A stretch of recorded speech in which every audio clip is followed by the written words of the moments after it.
Sayang, beliin aku iPhone dong. Zaman sekarang, semua orang pakai iPhone. Harganya murah kok 8 juta aja. 8 juta mahal banget. Aku cuma punya uang 3 juta aja. Ya gimana sih? Kamu katanya cinta sama aku, Hu. Iya, tapi nggak ada. Kalau 8 juta. Gara-gara minta iPhone, seorang gadis SMA berakhir tragis di tangan pacarnya sendiri. Tapi siapa sangka, pelaku ternyata sudah beristri dan sempat mencoba bunuh diri setelah kejadian itu. Ini bukan sekadar kisah cemburu. Ini kisah tentang emosi yang berubah jadi malapetaka.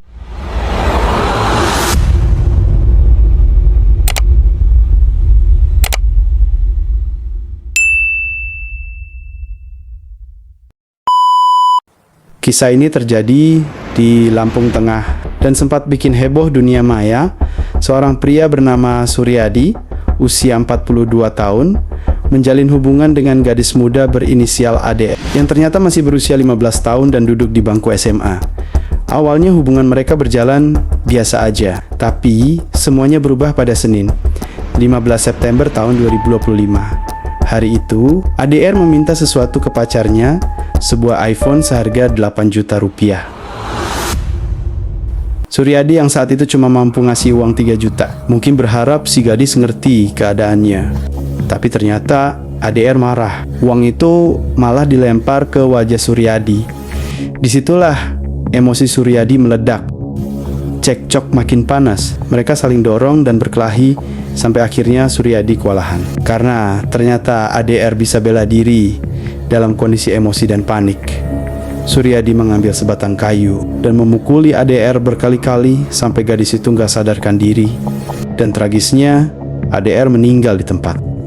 Setelah itu, Suryadi membuang jasad korban ke aliran sungai kampung Gunung Batin Udik. Lampung Tengah beberapa hari kemudian, warga menemukan jasad ADR terapung dan langsung melapor ke polisi. Yang bikin makin miris, Suryadi akhirnya mengaku ke istrinya sendiri. Dia bilang, "Aku habis membunuh seseorang." Setelah itu, dia minum racun, berniat mengakhiri hidupnya. Tapi nyawanya berhasil diselamatkan dan dia dibawa ke rumah sakit. Kasus ini langsung ditangani polisi, dan kini Suryadi harus mempertanggungjawabkan semua perbuatannya. Kasus ini langsung ditangani polisi, dan kini Suryadi harus mempertanggungjawabkan semua perbuatannya. Ini bukan cuma soal uang atau ponsel mahal, tapi tentang emosi yang gak dikendalikan dan hubungan yang salah arah. Kadang, satu keputusan di saat marah bisa mengubah hidup selamanya. Dari kasus ini, kita bisa belajar satu hal.